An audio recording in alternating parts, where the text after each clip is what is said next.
Hello and welcome to Ignited Minds. Welcome to the YouTube channel of Ignited Minds.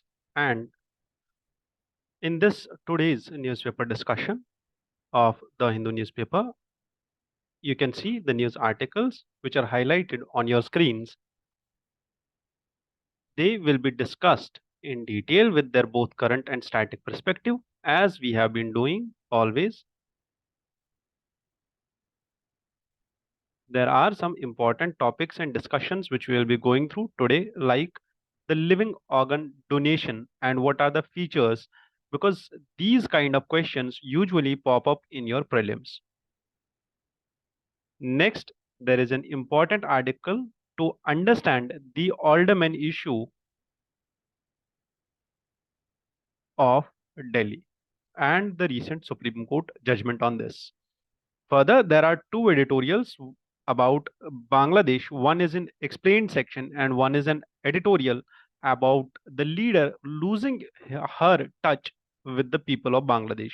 So I have combined the two articles and we will discuss them together. Next, there is a closer look at Jammu's counter-terror grid. So the author here talks about a new suggestion of counter-terror grid. However, we will also cover in this editorial what all are the measures at national level and what are the conventions at international level. We will also see some of the schemes and initiatives which government is taking in terms of countering the terrorism in the state of Jammu and Kashmir. We will also see the linkages of terrorism with respect to all the other regions of India. There is a relationship between terrorism and organized crime and left-wing extremism, and there are new dimensions of terrorism like cyber terrorism, bioterrorism, which we will be seeing in detail. There is an editorial on the stray dogs. We will go through the menace of stray dogs, and because this topic is totally relevant to our governance, so we will be going through this also. Okay. Lastly, there is another important article to understand the basics of finance bill.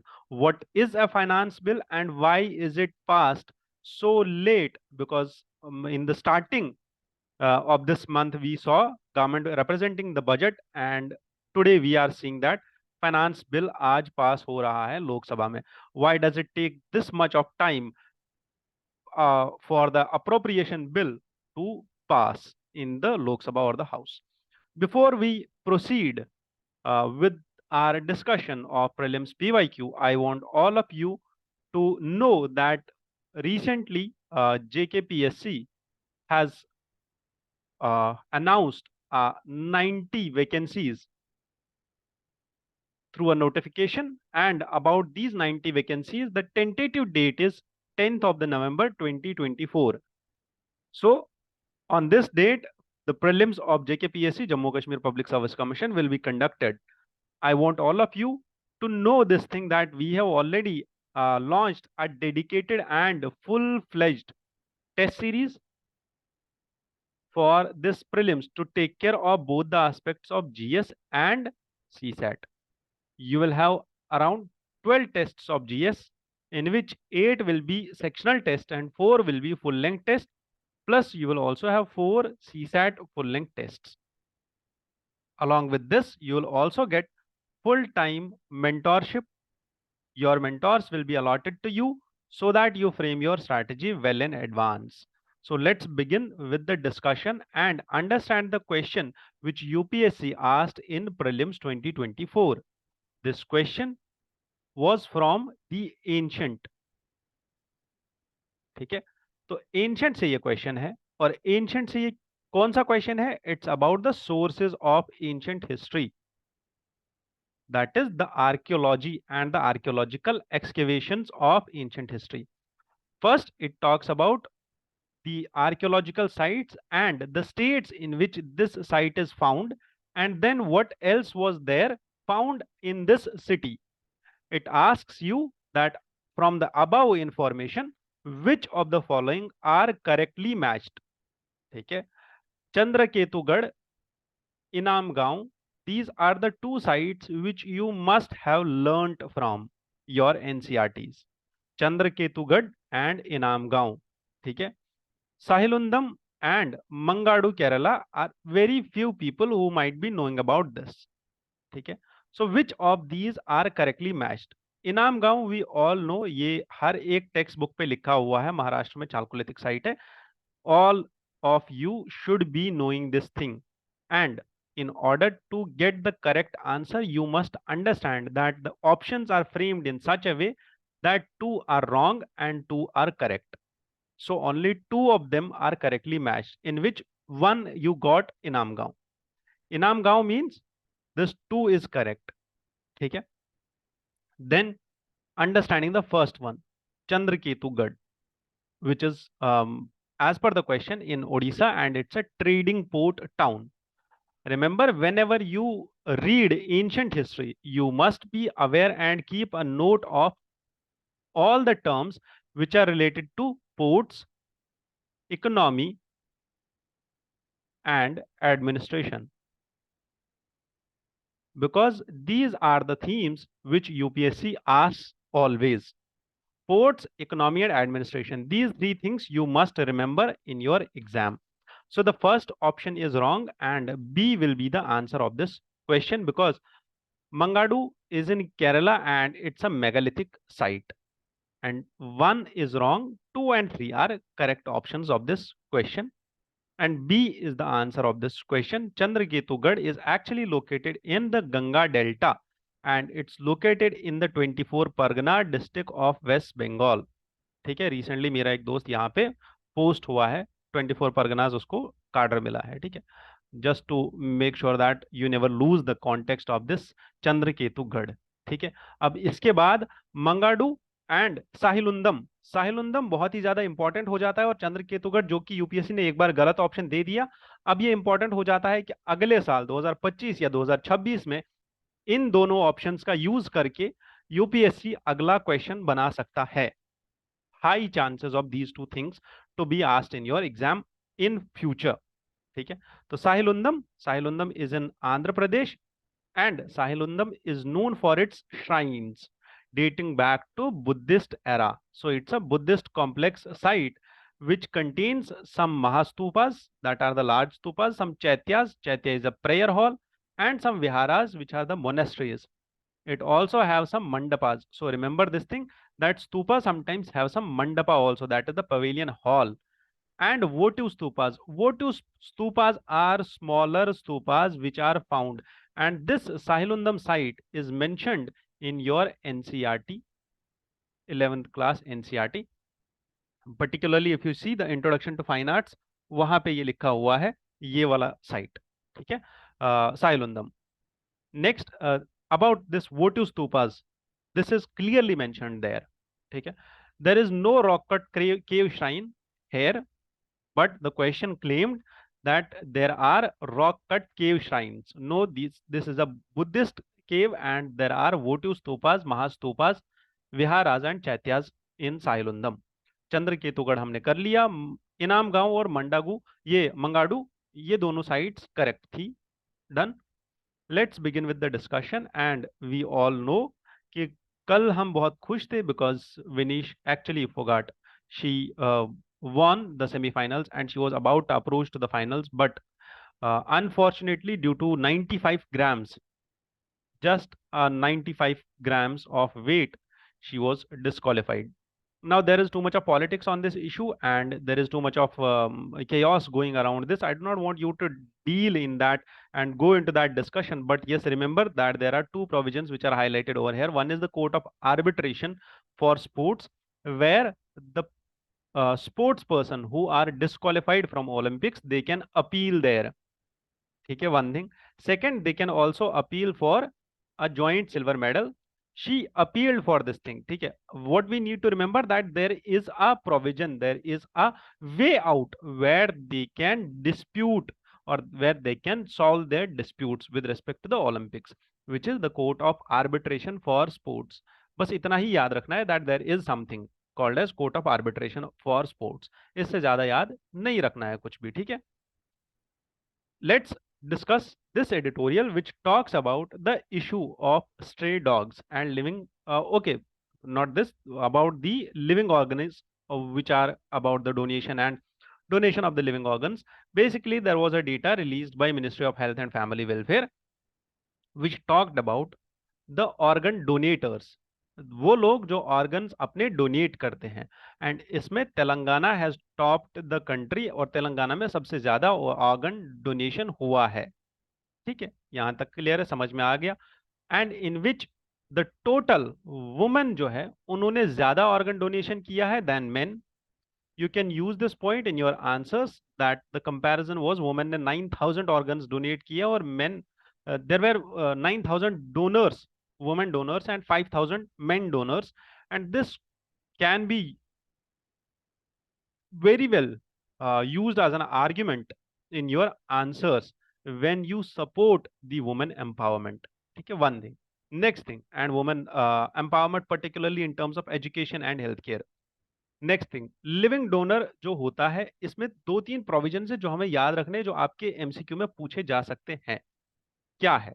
सबसे पहले कि एक living donor जिसका as 18 साल से ऊपर का हो कैन डोनेट वन किडनी और a part of liver only. बस इतना ही ये डोनेट कर सकता है, या तो एक किडनी या अपने लिवर का एक पार्ट, जो लिविंग डोनर होगा। दूसरा, लिविंग डोनर होगा बट वो ब्रेन डेड होगा। ठीक है, a living donor who is brain dead, जिसका दिमाग बैठ चुका है। what he can donate he can be of any age, and he can donate, could donate heart, lungs, liver, kidney, pancreas and small intestines or cornea or bone, skin, heart, valves, etc. They can donate, but only after natural cardiac death. ठीक है, their tissues can be donated. Understood यहां तक? तो जब तक वो brain dead है तब तक वो ऑर्गन्स डोनेट कर सकता है। जब उसकी नेचुरल कार्डियक डेथ हो जाए उसके बाद वो टिश्यूज डोनेट कर सकते हैं। ठीक है, सो द थिंग इज उसके बाद उसके टिश्यूज डोनेट हो सकते हैं। दो चीजें। तीसरा, to facilitate the organ donation some medical and legal cases are there, like अगर रोड एक्सीडेंट होता है तो रोड एक्सीडेंट में there is a facility, round the clock facility, जहां पे जो जिसकी डेथ हुई है या जिसका रोड एक्सीडेंट हुआ है उनका पोस्टमार्टम होता है हॉस्पिटल्स में। एंड उसके बाद there are the other things, the legal procedures, कि whether they should go for road these organ donation और whether organ should be donated them और नॉट। अगर डेथ हो गई है उस इंसान की जो जिसका रोड एक्सीडेंट हो गया है, तो क्या उसके ऑर्गन्स को डोनेट किया जा सकता है या नहीं? That are somethings which medical and legal cases can be taken care, but yes, we do have a facility, remember this, we do have a facility, round the clock facility for their postmortem. Done. Telangana has topped organ donation with 252 cadaver donors, followed by Tamil Nadu and Karnataka. ठीक है, तेलंगाना में 252 donors थे और तमिलनाडु और कर्नाटक में then there were with 178 cases each. ठीक है, डस इतना ही याद रखना है ऑर्गन डोनेशन को लेके, जो यहाँ पे न्यूज आर्टिकल आया था, स्टेट के एक पेज में आया था बस। Now this editorial talks about how the what were the prime issues with the leader of Bangladesh. ठीक है, मिस हसीना, उनने क्या क्या गलतियां की, उनने कैसे टच लूज किया, उनने कैसे प्रोटेस्ट को हल्का ले लिया, उनने कैसे बाकी सारी चीजें की, जुडिशियल किलिंग्स या बाकी सारी चीजें क्या क्या हुई बांग्लादेश में। एक तो ये चीजें डिस्कस कर रहा है article.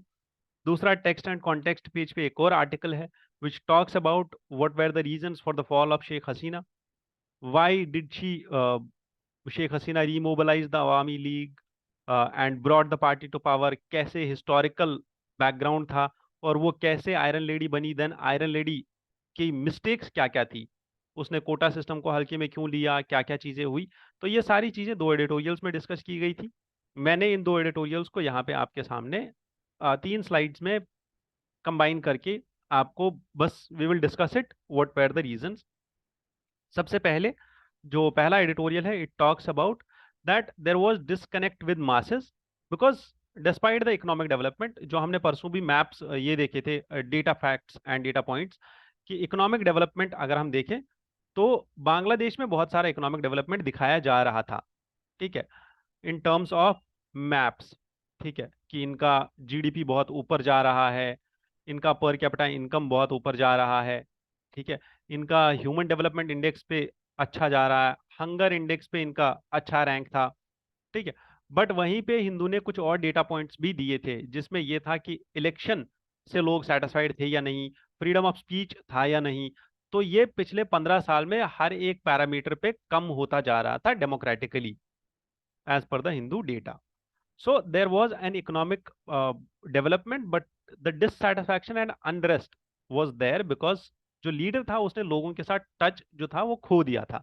She was not the people's leader now. Next, there was democracy deficit, which I already said, which was highlighted by the Hindu editorials also. Because elections में rigging हो रही थी, repression था opposition का, freedom नहीं थी, democratic freedom नहीं थी वहां पे, फ्रीडम ऑफ स्पीच नहीं था, फ्रीडम ऑफ एक्सप्रेशन नहीं था. Then the party once rooted in the middle class and grass root movements was now portrayed as कि ये अब बिजनेस लोगों की पार्टी बन गई है, ये ऑटोक्रेटिक पार्टी है, या इस पार्टी में अब क्रोनी कैपिटलिज्म चल रहा है. ये सब चीजें यहाँ पे क्रिटिसिज्म में आ रही थी बांग्लादेश को लेके, ये जो शेख हसीना है उनको लेके. There were cases of corruption and economic struggle because public sentiment बहुत डीपली हर्ट था आफ्टर कोविड-19. अनएम्प्लॉयमेंट राइज पे थी, इन्फ्लेशन राइज पे थी. एक 2 महीने का ये प्रोटेस्ट या 1.5 महीने का ये प्रोटेस्ट जो एंटी कोटा प्रोटेस्ट था वो इसीलिए था बिकॉज उसके पीछे ये सारे रीजंस थे, ठीक है, ये सारे रीजंस उसके पीछे थे, एक ही रीजन नहीं था. और उस प्रोटेस्ट ने मैसिव शेप ले लिया because people were waiting for something to vent out their anger. बस ये 4-5 पॉइंट्स है जो एडिटोरियल डिस्कस कर रहा है. नेक्स्ट जो टेक्स्ट एंड कॉन्टेक्स्ट में एडिटोरियल आया था उसमें there is broad historical background, उसके बाद बाकी सारी चीजें कैसे डेवलप हो गई, अवामी लीग कैसे बनी, शेख हसीना जी ने कैसे रिवाइटलाइज किया अवामी लीग को, और उसके बाद उसको पावर में कैसे लाया. देन जो वहाँ के मिलिट्री डिक्टेटर थे इससे पहले मोहम्मद इरशाद 1990s में, उनको कैसे बाहर किया. How she became prime minister in 1996 and then again in 2009. और 15 साल तक उनने कंट्री को कैसे कंटिन्यूअसली चलाया, ठीक है. दैट इज समथिंग कि she survived the assassination in 1975 of her family. उसके बाद she spent 6 years in exile also. Then she came back to Bangladesh and then she started the politics. What were her economic achievements particularly? She was the leader of Bangladesh and saw an economic growth with millions were lifted out of poverty. ठीक है. The country's GDP per capita also increased. Social indicators भी improve हो गए थे. HDI इनका rank अच्छा हो रहा था हर जगह, ह्यूमन कैपिटल इंडेक्स पे भी, वुमेन्स एम्पावरमेंट भी अच्छा हो रहा था, पॉवर्टी रिडक्शन भी हो रही थी. But the challenges were post कोविड-19 setback and Russia Ukraine war जब से हुआ तब से बांग्लादेश में प्रॉब्लम स्टार्ट हो गई. प्रॉब्लम क्या हुई कि इकोनॉमिक ग्रोथ कम होने लगा, स्लो डाउन होने लगा, अनएम्प्लॉयमेंट ज्यादा बढ़ गई, इन्फ्लेशन ज्यादा बढ़ गई, country faced rising discontent and economic conditions deteriorated. इसके बाद the political legitimacy and opposition was there. Opposition में वहां पे बांग्लादेश नेशनलिस्ट पार्टी थी. ऑपोजिशन में वहां पे एक सेपरेटिस्ट ग्रुप है जिसका नाम है Jamaat Islami. The key figures of these two parties were jailed or they were executed, and elections in Bangladesh were marred with allegations of rigging and the corruption. कि इलेक्शन में करप्शन हो रहा है कंटिन्यूअसली. अब ये सब चीजें हो रही थी और डेमोक्रेटिक स्पेस जो है वो श्रिंक कर रहा था क्योंकि फ्रीडम ऑफ स्पीच नहीं था. इस सब को ट्रिगर किया किसने? कोटा सिस्टम ने. जहां पे कोटा सिस्टम में हो क्या रहा था, फ्रीडम फाइटर्स के जो लोग थे, फ्रीडम फाइटर्स के जो डिसेंडेंट्स है, उनको एक कोटा मिल रहा था, उनको एक रिजर्वेशन मिल रही थी in government jobs and educational institutions, जिसको गवर्नमेंट चाह रही थी कि बंद करना. बट हाई कोर्ट का जो डिवीजन है, सुप्रीम कोर्ट का जो डिवीजन है, वहां के सुप्रीम कोर्ट का डिवीजन, जिसको हाई कोर्ट डिवीजन भी बोलते हैं, उनने जो जजमेंट दिया था कि नहीं, इस कोटा सिस्टम को वापस रीइंस्टेट करो. और जो लोग कोटा सिस्टम के अगेंस्ट में प्रोटेस्ट कर रहे थे उनको, जो हसीना जी है प्राइम मिनिस्टर, उन्होंने बोला दैट दे आर रजाकार्स. एंड ये रजाकार एक डेरोगेटरी टर्म थी यूज करना, ठीक है, क्योंकि ये रजाकार टर्म 1971 में पाकिस्तानी मिलिट्री को बोला जाता था, ठीक है। और इसीलिए वहां पे जो प्रोटेस्ट है वो ज्यादा एग्रीवेट हो गया, बाकी सारी चीजें, फाइनल कोलैप्स वाज दिस कि मिलिट्री स्टांस और मिलिट्री ने टेक ओवर कर लिया। And on 5 of the August, there was a massive uprising and loss of military support also to Sheikh Hasina, and military took to people, और उन्होंने लोगों की सुनी और मिलिट्री ने टेक ओवर कर लिया। अभी वहां पे बोला जा रहा है जो प्राइम ऑपोजिशन में थे, the BNP leader, he will be now, they were now called by the army chief to form the government and there will be soon that वहां पे इलेक्शंस हो जाएंगे। That is all about Bangladesh, इससे ज्यादा कुछ नहीं करना है। हाँ, इंडिया का जब स्टैंड आ जाएगा, अभी तक तो कोई क्लियर स्टैंड है नहीं इंडिया का। इंडिया ने बोला है बांग्लादेश का इंटरनल मैटर है, we will not interfere into it because our neighbourhood policy and our Panchsheel, particularly our Gujarat doctrine, do not allow us so. Now the next editorial talks about the stray dogs policy of government of India. It basically talks about, यहाँ पे बात हो रही है एक recent judgment की, जिसमें ये बोला गया that there should not be, this should never happen, that there should be indiscriminate killing of canines and authorities should take action in terms of the mandate and spirit of prevalent legislations in place. Supreme court ने ये एक judgement दिया है। जो case चल रहा था, case का नाम था all India stray dogs case और AWBI versus the pest. Pest is the organisation, ठीक है, the government organization, and Animal Welfare Board of India versus the People for Elimination of the Stray Troubles and ORS. This is the organization which was fighting the case, और case का usually popular नाम है all India stray dogs case. अभी before we go into the discussion of this editorial, I want you to understand what is the stray dog menace, ठीक है, क्योंकि यहाँ पे हमें ना थोड़ा बहुत डेटा पता होना जरूरी है और यहाँ पे हमें थोड़ी बहुत न्यूज से बियॉन्ड चीजें पता होना जरूरी है, because this is an article which deals with our governance,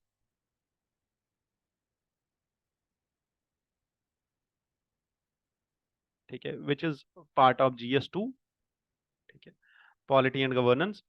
तो at present if you see there are around the dog population और the stray dog population is around 35 million stray dogs, 35 million stray dogs. And dogs are usually the highly fertile animals. They reproduce at a higher rate, and nearly 90% of the dog population needs sterilization.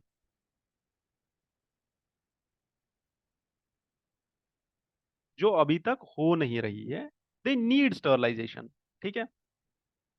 However, in order to achieve the sustained population, there should be population reduction in dogs over 10 to 15 years period, then only we can assume that the menace can be curbed, ठीक है। Now यहाँ पे हमारे पास कुछ acts है। पहला act है हमारे पास prevention of cruelty to animals act 1960, which mandates that हर एक ओनर जो है, जिसके पास भी कोई एनिमल है, पेट एनिमल है, is responsible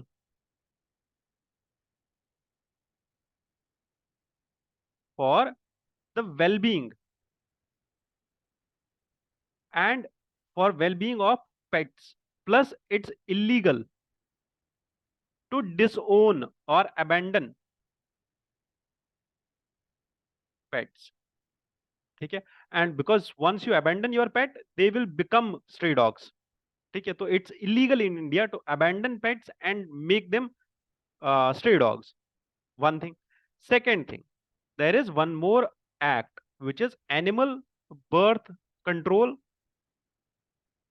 basically animal birth control rules 2001. These rules were based on the Prevention of Cruelty to Animals Act 1960 only, but these rules mandated that there should be thorough sterilization and vaccination of these stray dogs. ठीक है, and the program under this animal birth control rules 2001, these were given by Ministry of Culture. ठीक है, and the program is held under municipalities and NGOs. ये दोनों काम करेंगे, municipalities और NGO, public private partnership या पार्टनरशिप बेसिस पे या कोऑपरेशन करेंगे आपस में, और स्टरलाइजेशन एंड वैक्सीनेशन को अंजाम देंगे कहाँ पे, जो ये स्ट्रे डॉग्स का मेनेस है इसमें। यहां तक क्लियर है? अब यहाँ पे केस क्या बोल रहा है कि आप ये नहीं कर सकते हो, ठीक है, ये एडिटोरियल भी यही चीज डिस्कस कर रहा है, that ABC rules which mandate that the killing is strictly prohibited. ठीक है, so if the population of stray dogs increases, what to do with these dogs which who are more in number, who are more, how to control their population? So population control के लिए usually एक term use होती है culling, that is killing of them। ठीक है, उनको मार दिया जाए, उनको पकड़ के मार दिया जाए। ठीक है, but this is something which is strictly prohibited under the ABC rules, that is Animal Birth Control Rules 2001. It says that it is strictly prohibited, and the only recourse for population control should be sterilization, that is scientific sterilization। ठीक है, to sterilize the dogs, male or female dogs, that is the only thing to prevent the population of these dogs, otherwise this should not be let happen कि ये चीज हो जाए कि आप इनकी कलिंग करो बस। Now the editorial says some of the key elements जो हमें समझने हैं अपने आप के लिए, हमारे आंसर राइटिंग के लिए, और बीइंग गुड सिटीजन्स, और you can say empowered citizens, or you can say enlightened citizens, you should also know that we have a fundamental duty under article 51G, जो बोलती है हमें कि हमारे पास it shall be the duty of every citizen of India to protect and improve the natural environment plus forests, lakes, rivers, wildlife, and we should have compassion for living creatures. Done. So now understand that under this fundamental duty we should have compassion for living creatures.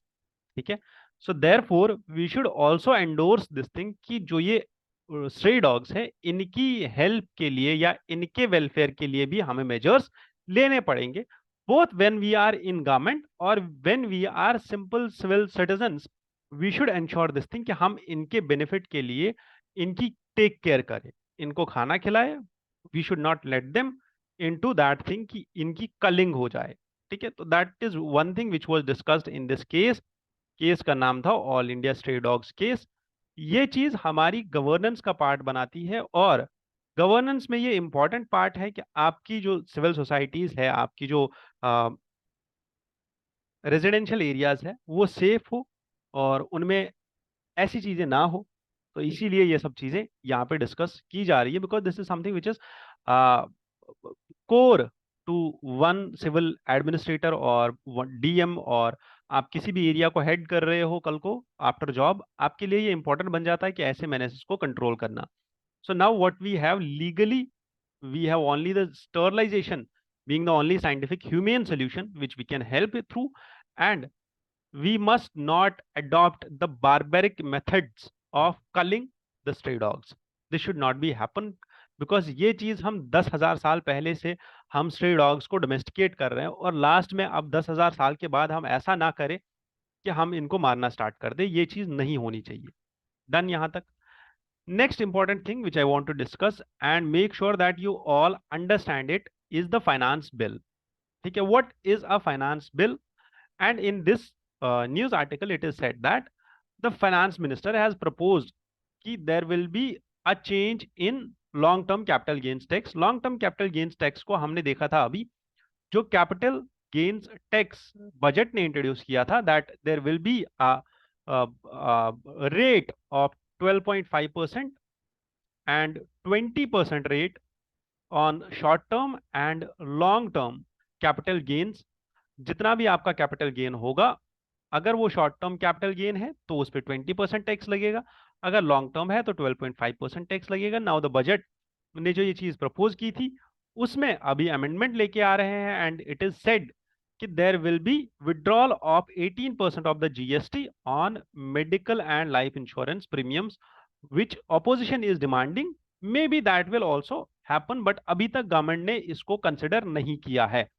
Understand, अभी भी GST जो लग रहा है तीन चीजों पे, medical and life insurance premium पे, वो 18% ही लग रहा है, which may be a impediment for general public to adopt to the insurance. Insurance sector में हमारा सबसे बड़ा प्रॉब्लम ये है कि हम इंश्योरेंस का जो नेट है, जो लोग इंश्योरेंस ले रहे हैं, वो लोगों का नंबर बढ़ नहीं रहा है। That is something which is problematic for India, because जब तक आपके पास इंश्योरेंस पॉलिसीज नहीं होंगी, तब तक आप ये इंश्योर नहीं कर सकते कि हेल्थ केयर में, लाइफ इंश्योरेंस में आप out of pocket expenditure, because life insurance is the only thing which prevents a family from getting back into the poverty. One thing, if there is the death of the prime bread earner, one thing. Medical insurance में it prevents family from out of pocket expenditure, because out of pocket expenditure is something जिसकी वजह से family जो है वापस poverty में चली जाती है। ठीक है, maximum of the families. Now यहां तक तो हमें ये चीजें समझ में आ गई। अब इसके साथ साथ हमें और क्या समझना है, और हमें समझना है फाइनेंस बिल के basics. So finance bill is also called as the act for appropriation for funds. Appropriation of funds मतलब इससे क्या होता है, फाइनेंस बिल एक्चुअली उन मैटर्स के साथ डील करती है, फिजिकल मैटर्स के साथ डील करती है, which deal with the government spendings और रेवेन्यू। ठीक है, या तो गवर्नमेंट की स्पेंडिंग, गवर्नमेंट का एक्सपेंडिचर कहां से आएगा, या गवर्नमेंट का रेवेन्यू, गवर्नमेंट की इनकम कहां से आएगी। एक्सपेंडिचर पैसा कहां जाएगा, इनकम पैसा कहां से आएगा। दीज आर फाइनेंस बिल्स और अप्रोप्रिएशन बिल्स। अब फाइनेंस बिल में समझना यह है, particularly finance bill, appropriation bills तो हम दोनों को बोलते हैं, या फाइनेंस बिल्स दोनों को बोलते हैं, but one is finance bill, another is appropriation bill. ठीक है, तो फाइनेंस बिल में understand it specifies the amount of money to be spent by the government and the way it is to be spent. So expenditure is the point where finance bill deals with। ठीक है, जहां पे government पैसा खर्च करेगी और कैसे खर्च करेगी, दोनों चीजें। One is amount of money and another is the way of it to be spent. दो चीजें डील करती है finance bill. Therefore, there is a rule in Lok Sabha, not constitutional provision. Lok Sabha rule is there, and this Lok Sabha rule deals with something very critical, that is, it defines finance bill. And how does it define finance bill? It says finance bill is typically introduced every year to give effect to the proposals or financial proposals of government। कि government जो भी financial proposal लेके आती है, जैसे उन्होंने बोला हमें 10 लाख रुपए चाहिए इस चीज के लिए, हमें 10 लाख करोड़ रुपए चाहिए इंफ्रास्ट्रक्चर के लिए, हमें 5 लाख रुपए चाहिए नरेगा के लिए, मनरेगा के लिए, हमें 6 लाख रुपए चाहिए सुकन्या समृद्धि स्कीम के लिए। तो अब इन सब चीजों को कलेक्टिवली एक जगह जमा करके एक अमाउंट बना के टोटल में एक बिल पेश किया जाता है इन दी हाउस, और उस बिल को कलेक्टिवली हम बोलते हैं all the proposal of financial, all the financial proposals of the government, and this is known as financial bill. ठीक है, बस इसमें ये सारे फाइनेंशियल प्रपोजल्स होते हैं गवर्नमेंट ऑफ इंडिया के। ठीक है, दिस फाइनेंस बिल और the both financial bills one is finance bill and another is appropriation bill. They are part of union budget. ठीक है, under article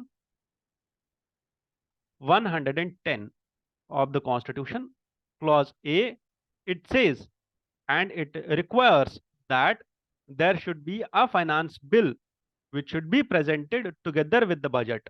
कि बजट में जब आप बजट प्रेजेंट करोगे जिसका नाम है annual financial statement, under article 110 there is no term budget mentioned.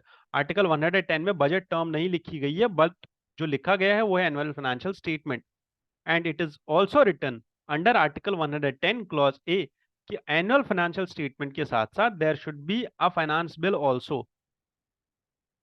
So this is mentioned in constitution also कि there should be a finance bill accompanying the annual financial statement. ये financial bill का purpose क्या होगा, या ये finance bill, दोनों financial bills जो होंगी या जो फाइनेंस बिल्स दोनों होंगी, एक फाइनेंस बिल होगी दूसरी अप्रोप्रिएशन बिल होगी. Appropriation bill talks about the revenue part of the government, finance bill talks about the spending part of the government. ठीक है, तो दोनों जो ये फाइनेंस बिल होंगी इनका बेसिक रीजन क्या होगा. appropriation bill will talk about the proposed taxes and the adjustments to them. इसके साथ साथ whether this finance bill is a money bill or not, the speaker of the house will decide on the matter and his decision will be final in that case. ठीक है, and once you talk about the finance bills, appropriation bills, you should also know something about the financial bills also. तो financial bills को समझने के लिए let me just use this space if there is some space available on the slides. I guess there is no space available, so I'll use it here. ठीक है, उसके बाद ये जो एडिटोरियल है ये हम उसके बाद डिस्कस करेंगे. So financial bills,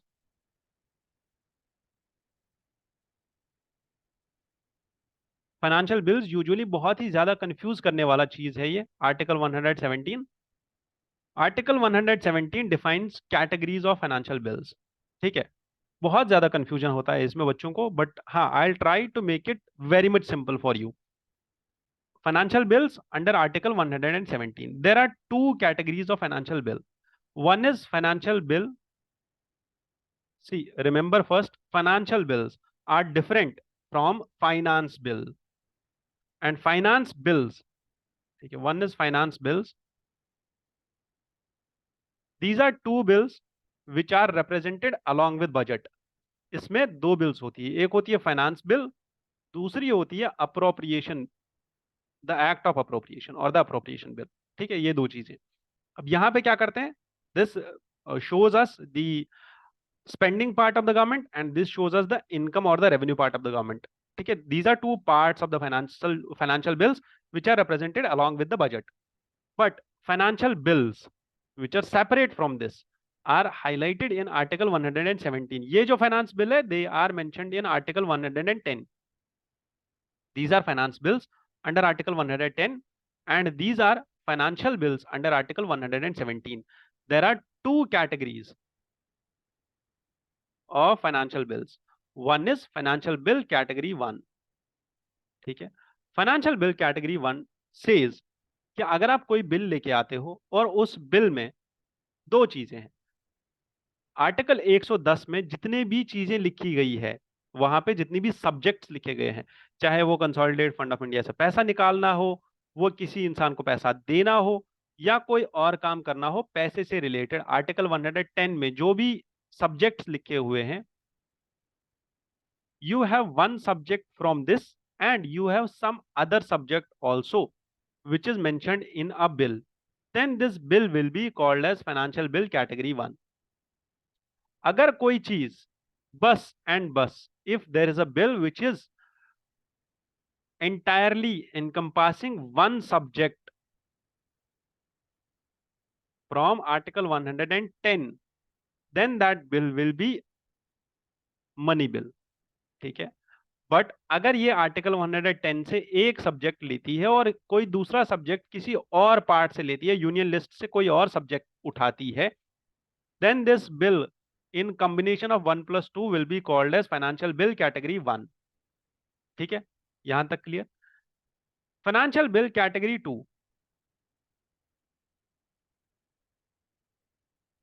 This bill contains different aspect.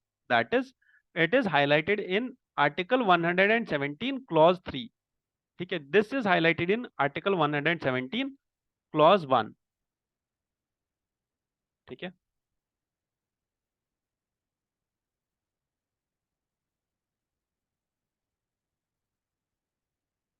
यहां तक क्लियर है? One clause 1 and clause 3. Financial bill category 2 क्या बोलती है? फाइनेंशियल बिल कैटेगरी 2 बोलती है कि there is no such subject from article 110.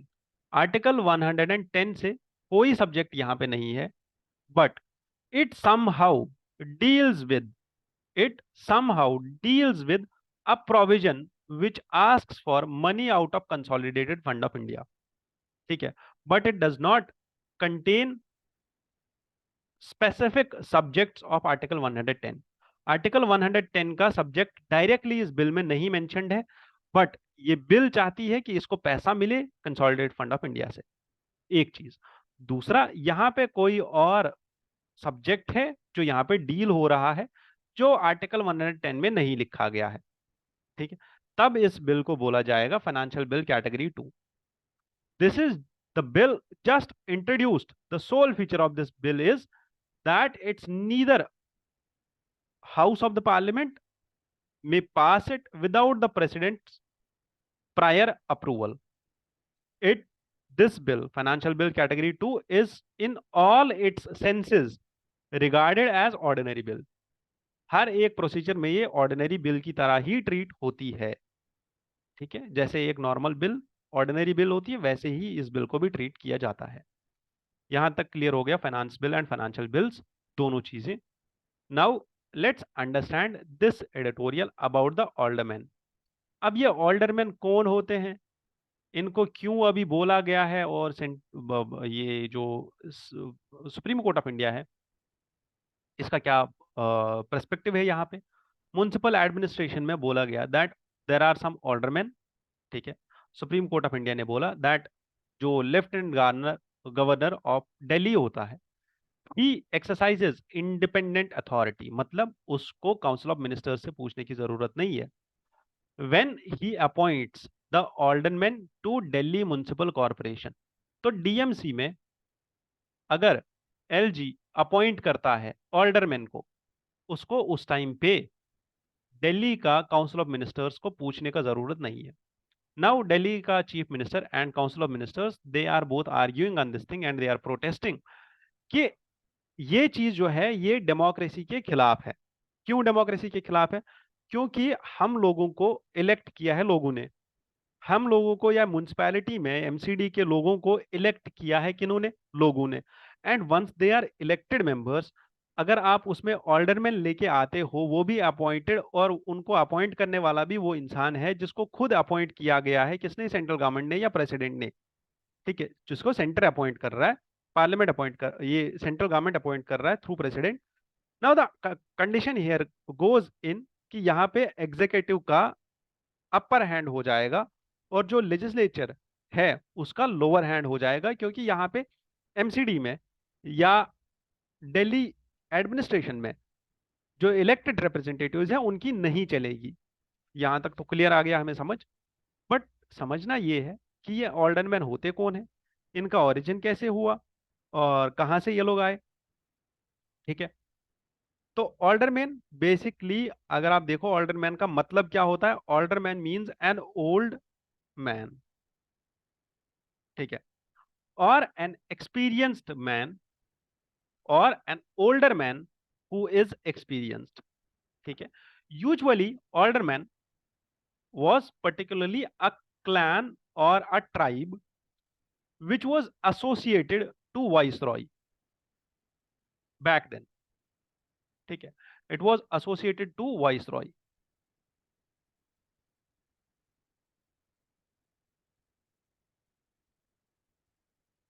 Once there was the rule of viceroy. They were basically, ये जो ये ट्राइब था, इसके लोग irrespective of their age, age को कंसिडर किए बगैर ये लोग वॉइस रॉय के काउंसिल में वॉइस रॉय के साथ रूल में उसको एडवाइस करते थे, ठीक है। बट लेटर ऑन ये चीज चेंज होती गई और ये एज के बेसिस पे आ गई 12th सेंचुरी के आसपास। It came to be used for the officers of municipal corporation. It was basically used with municipal bodies.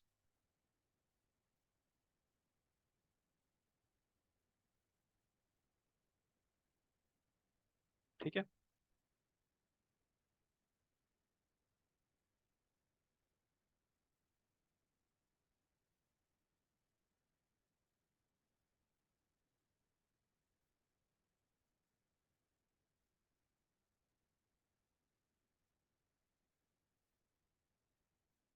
यहां तक क्लियर है।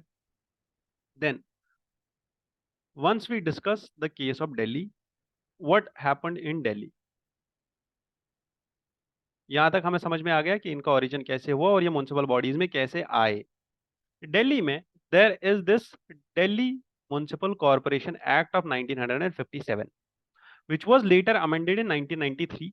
And this law, one more law is there which is enacted by Parliament, and the courts noted that this act identifies different authorities with distinct roles. अब ये कौन सी authorities है और इनका role क्या है?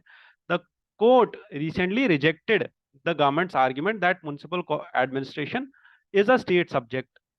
ऐसा नहीं बोला, but LG could not have acted on his own. So what Delhi government is asking कि जो म्युनिसिपल एडमिनिस्ट्रेशन है ये स्टेट सब्जेक्ट है और एलजी को इसमें इंटरवीन नहीं करना चाहिए। But according to Delhi Municipal Corporation Act of 1957, there are 10 people who are more than age of 25 years. They can be nominated by administrator. ठीक है। The administrator can nominate, is empowered to nominate 10 members with special knowledge, and the speaker could nominate some legislators to serve on the corporation by rotation. So the speaker can also nominate and administrator can also nominate. These people should have special knowledge or experience in municipal administration. They are meant to assist the house or the municipal corporation in taking decisions for public importance. यहां तक चीजें clear समझ में आ गई कि act क्या बोल रहा है, दिल्ली गवर्नमेंट क्या बोल रही है और कोर्ट ने क्या बोला है। ठीक है। अब इसके बाद जो होगा वो पॉलिटिक्स होगी, बट हमें क्या समझना है? हमें समझना है what are the concerns related to the appointment of these alderman. Concerns are, their first concern is that how to identify their suitability. यहां पे लिखा है बस एक्सपीरियंस्ड होने चाहिए, 25 साल से ऊपर के होने चाहिए, उनके पास एक स्पेशलाइज्ड नॉलेज होना चाहिए। तो ये कैसे पता चलेगा? इसमें ट्रांसपेरेंसी, नॉमिनेशन और इसमें अकाउंटेबिलिटी कैसे पता चलेगी? ठीक है। And because recently it was found कि 2 out of the 10 members who were appointed or who were recommended to LG were technically unfit for the position. ठीक है। Next, the second concern says, यहां पे एक और इशू है कि LG is attempting to maintain control and influence of MCD, और वो अपने लोगों को यहां पे लेके आ रहे हैं और उसकी वजह से जो इलेक्टोरल प्रैक्टिस है, पूरे का पूरा इलेक्टोरल मैंडेट है, वो इफेक्ट में आ रहा है। That is defeated all together, क्योंकि डेमोक्रेटिकली इलेक्टेड जो लोग एडमिनिस्ट्रेशन में होने चाहिए थे वो नहीं होके बल्कि अपॉइंटेड लोग आ रहे हैं एडमिनिस्ट्रेशन पे। तो ये दो तीन कंसर्न्स है यहाँ पे। सुप्रीम कोर्ट ने बोला that LG lieutenant governor under article 239 double A of the Constitution of India and the role of LG as an administrator of the national capital, he has to play an active role in nomination of aldermen. ठीक है, तो उसको करना पड़ेगा। However, Supreme Court also stated this thing that this power to LG, it could potentially destabilize the democratically elected MCD as they have voting powers, because all these aldermen have voting powers in MCD.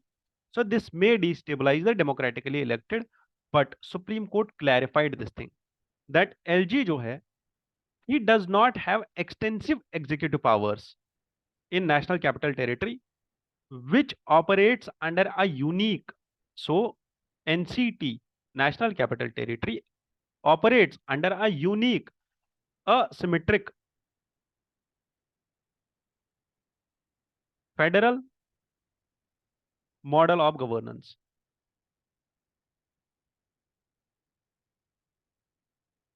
तो समझना ये है that supreme court भी ये बोल रहा है that there is a different model of federalism which is in the NCT. Therefore LG के पास पावर्स है अंडर आर्टिकल 239 डबल ए। उसके पास पावर्स ये भी है कि वो कुछ एरियाज को जैसे पब्लिक ऑर्डर, पुलिस, लैंड, इन सब मैटर्स पे ही exercises the executive power. But समझना ये है दैट टसल चल रही है म्युनिसिपल कमेटी में, म्युनिसिपल एडमिनिस्ट्रेशन में, एमसीडी के अंदर टसल चल रही है between governor this LG appointing aldermen and the state government or the UT government opposing this decision। ठीक है, यहां तक हमें केस भी समझ आया, आर्टिकल्स भी समझ आए और सुप्रीम कोर्ट और का जजमेंट भी समझ में आया और एक्ट भी समझ में आ गया। This editorial talks about Jammu's counter terror grid. ठीक है, अब इस एडिटोरियल के साथ साथ हम ये भी देखेंगे कि टेररिज्म को लेके बाकी सारे मेजर्स क्या लिए जा सकते हैं, क्योंकि ये एडिटोरियल जितना मैंने इसको पढ़ा यहाँ पे फैक्चुअल चीजें कम लिखी गई है, because this editorial talks about some of the incidents जहां पे हमने असम राइफल्स को यूज किया। नॉर्थ ईस्ट मतलब there was an exchange of rifle, Rashtriya rifles and Assam rifles, with which the operation Dhudi was operation Chokibal of Assam Rifles. Such operations in this operation Dhudi in Chokibal was a good success, and usually this changing of forces and using different forces and using different tactics in some of the regions helps us to counter the terrorism better। तो ये editorial discuss क्या कर रहा है, ये बोल रहा है सबसे पहले कि टेररिज्म के केसेस बढ़ रहे हैं जम्मू में, so there should be redeployment of troops. What is the redeployment of troops, कि और थोड़े ट्रूप्स यहाँ पे लेके आ रहे हैं, मिलिट्री पर्सनल यहाँ पे बढ़ा रहे हैं, एडिशनल ट्रूप्स लेके आ रहे हैं इन ऑर्डर कि हम कुछ स्पेशल फोर्सेस लेके आए ताकि वो रीजन को समझे, वहां की टोपोग्राफी को समझे, वहां के टेरेन को समझे, वहां के परसेप्शन को समझे, लोकल लोगों के परसेप्शन को, और ये भी देखे कि वहां पे टेररिस्ट एक्टिविटीज बढ़ क्यों रहे हैं। ठीक है, so the operational strategy would be to win over the hearts and minds of the local population. The commanders who are deployed over there need to build trust with the locals, and they need to gather the intelligence of terrorist activities। But there are some challenges with respect to this। challenges क्या क्या है, because the newly inducted troops they face challenges, because वो नए environment में easily adjust नहीं कर पाएंगे, उनको नहीं समझ आएगा कि वहां के लोगों के साथ बात कैसे करनी है, वहां के लोग कैसे बात करते हैं। यूजुअली ये जो लोग होते हैं ये रिमोट एरियाज के लोग होते हैं, ये जहाँ पे ये टेरर एक्टिविटीज हो रही है ये अर्बन एरिया से कटे हुए लोग होते हैं, कटे हुए एरियाज होते हैं।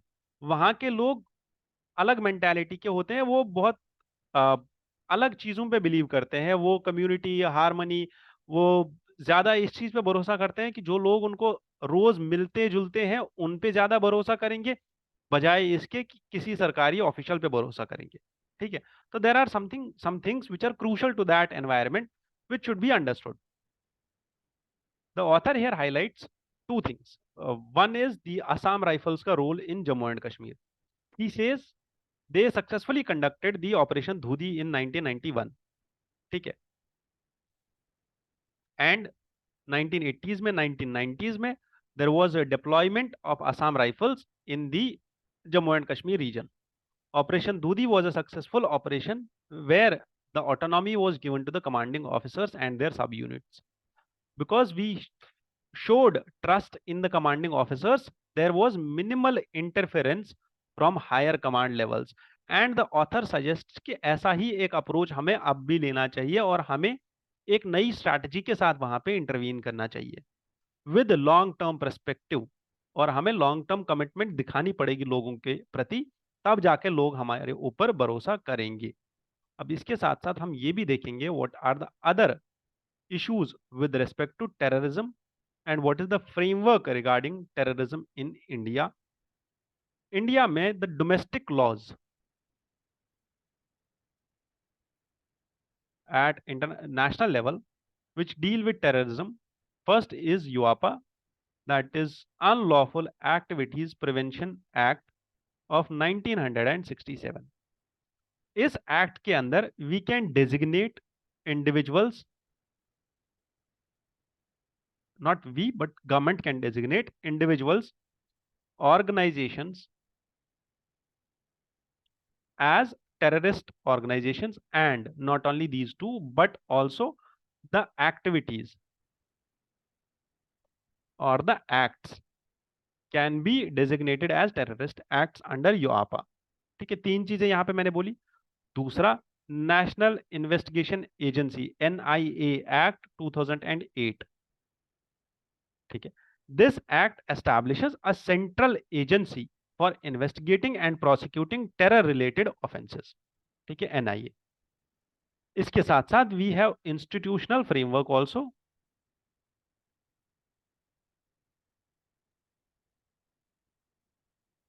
and this institutional framework contains the National Security Council Secretariat, that is NSCS, which oversees and coordinates national security strategy, including the counter-terror efforts. Further, we have the Ministry of Home Affairs, which deals with the domestic counter-terrorism and intelligence gathering.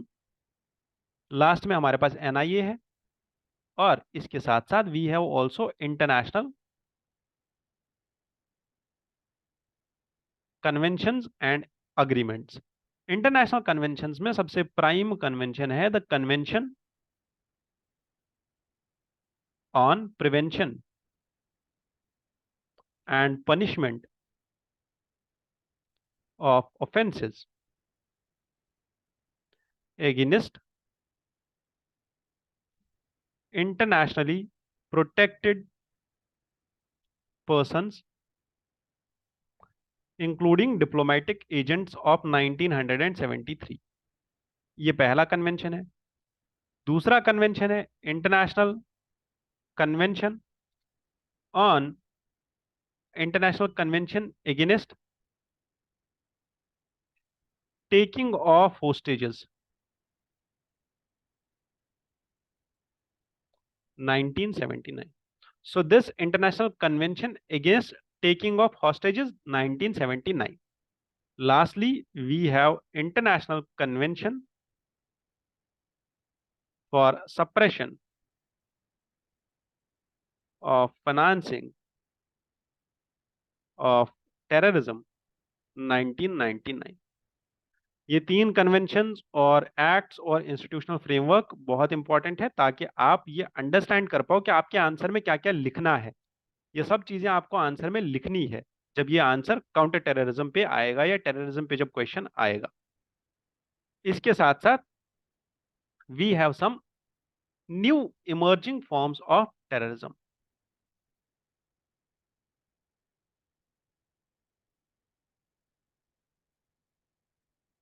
The emerging forms of terrorism, जो अभी अभी हमें नए तरीके पता चल रहे हैं जो ये आतंकवादी यूज कर रहे हैं। सबसे पहले हमारे पास लोन वुल्फ अटैक्स। ये एक नया सेल्फ रेडिकलाइज्ड पर्सन, ये कुछ ऐसे लोग होते हैं जो खुद ही इंटरनेट से, किताबों से, बाकी सारी चीजों से पढ़ पढ़ के अपने आप अपने दिमाग के अंदर नेगेटिविटी, टेररिज्म और लोगों के प्रति नफरत पैदा कर लेते हैं। देन ये लोग खुद से, बगैर किसी इंस्टीट्यूशनल सपोर्ट के, और some hidden institutional support might be there, but ये अकेले ऑपरेशंस को अंजाम देते हैं और अकेले ही लोगों को मारने लगते हैं। ठीक है, this is lone wolf terrorist attack. Second, next is bio terrorism. Bio terrorism risk ये कोविड-19 के बाद से बढ़ने लग गए ज्यादा, with which we have seen weaponization of virus.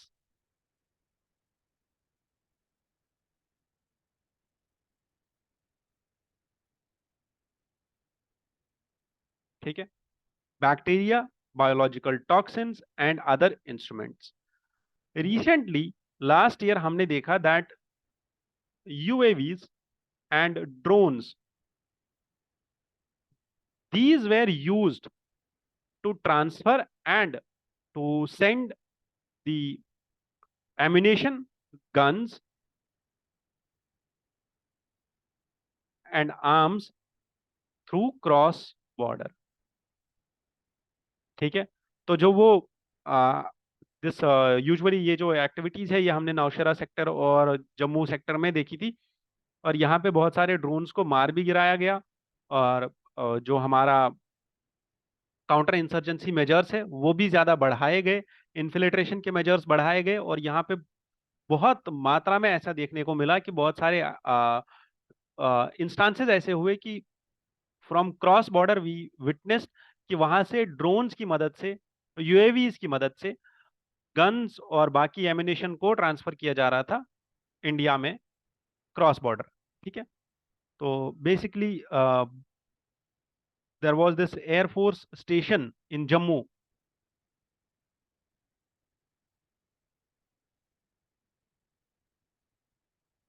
Jammu में 2021 में ये अटैक हुआ था एयरफोर्स स्टेशन पे, और वहां पे बेसिकली ये ड्रोन अटैक हुआ था, और that can be very well quoted in your answers. ठीक है, तो यहाँ तक चीजें खत्म हो गई about the terrorism and all related to it.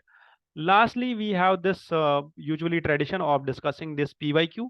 ये जो क्वेश्चन है ये GS2 में पूछा गया था लास्ट ईयर 2023 के मीन्स में, और ये क्वेश्चन किस चीज के बारे में बात कर रहा है और ये क्वेश्चन में हम कैसे आंसर कर सकते हैं। सबसे पहले क्वेश्चन को समझना है। क्वेश्चन को समझने के लिए क्या करेंगे, क्वेश्चन को ब्रेक डाउन करेंगे। क्या बोल रहा है, account for the legal and political factors which are responsible for reduced frequency of using Article 356 by the Union Government since mid 1990s। समझो, पहले यूपीएससी के मेंस प्रीलिम्स हर बार क्वेश्चंस में इवोल्यूशन देखने को मिलता है। ठीक है, इसको समझना है, तभी जाके आपको अगले मेंस का क्वेश्चन समझ में आएगा। आपने आज तक जितने भी क्वेश्चंस देखे होंगे 356 से रिलेटेड, तो आपने देखा होगा कि सेंटर स्टेट रिलेशंस में governor is playing a role of agent. इसके साथ साथ federalism, counter federal, quasi federalism है, और फेडरलिज्म तुरंत चेंज हो जाता है यूनिटरी फीचर्स में with the use of article 356। State की गवर्नमेंट को खतरा है। और इसके साथ साथ आपने ये भी देखा होगा कि बहुत बार क्वेश्चन आया मिस यूज ऑफ आर्टिकल 356 के ऊपर। But this is N instance जहां पे यूपीएससी अपना एवोल्यूशन दिखाता है। इवोल्यूशन कि 356 का यूज जो है वो कम हुआ है। Now you need to mention that कि ये जो यूज है फ्रीक्वेंसी, इस आर्टिकल 356 के यूज की फ्रीक्वेंसी कम हुई है। There is a decrease in the use of article 356। what are the legal and political factors जिसकी वजह से इसका यूज कम हुआ। ठीक है, अगर आप रीसेंट पास देखो तो अभी तीसरा टर्म है 3.0 मोदी गवर्नमेंट का। Very less times we saw the use of 356 in those states जहां पे पार्टी सिमिलर हो। ठीक है, सेम पार्टी, जो ए पार्टी सेंटर में है, ए पार्टी स्टेट में है, तो दोनों स्टेट्स में कोई ऐसा 356 का यूज नहीं होगा, बट उन स्टेट्स में होगा जहां पे ऑपोजिशन है। ठीक है, तो वो बहुत कम स्टेट्स है। सेकंड, इससे पहले हमने 10 साल कंटिन्यू देखी कांग्रेस की सरकार, तो वहां पे भी थोड़ा बहुत कम यूज हुआ। So with the rise of कोalition politics and with the rise of the mixed economy, because the shift changed from socialist state, from the controlling state to our regulating state, तो change हो गया shift। that was one of the reasons about this। now let's see the answer of this question and understand what all could have been discussed in this answer। Dr. B.R. Ambedkar rightly in the Constituent Assembly said that this article will remain as a dead letter in the Constitution। but this was no longer a dead letter and was used more than 100 times in past 75 years of independence. ठीक है. However, हमने introduction में पहले क्या किया, article 356 को define कर दिया, 356 क्या बोलता है. इसके बाद ये भी बोला 356 क्यों रखा गया था और इसको कितना यूज करना था और कितना मिसयूज हो गया. अब हम लिखेंगे इसके लीगल फैक्टर्स क्या है, क्यों इसका मिसयूज कम हुआ. क्योंकि 1994 में एसआर बोमई की इसका जजमेंट आया था, which imposed which said that the president's rule to be imposed was subject to judicial review. तो इसकी वजह से भी कम हुआ. इसके साथ साथ there was Rameshwar Prasad case of 2006 which said कि आर्टिकल 356 के अंदर जो इमरजेंसी पावर्स है they are not absolute powers. The interpretation limited the arbitrariness in the imposition of Article 356. So these are some cases which are important. इसके साथ साथ there are the examples of former President K.R. Narayan, who returned the cabinet's recommendation of 1997 to impose the president's rule in the state of UP, Uttar Pradesh, और बाकी सारे proclamations about the imposition of president's rule were turned off by some of the presidents. ऐसे examples आपको निकालने पड़ेंगे. Political factors, rise of coalition politics, the alliances and their breakup, awareness of citizens and cooperative federalism and competitive federalism lately. ठीक है. With this, we conclude today's discussion. I wish you all the best. Thank you for connecting to us. You have any doubt regarding mentorship or you have any doubt regarding your UPSC preparation, you can connect to us on our official handles of Telegram, which are given in the description of this YouTube video. You can connect to us through Telegram, Instagram, WhatsApp, or any other medium. Just go through the links which are in the description of this YouTube video. You can also download this PDF from our official handles of Telegram, which is usually spread every day. Thank you once again.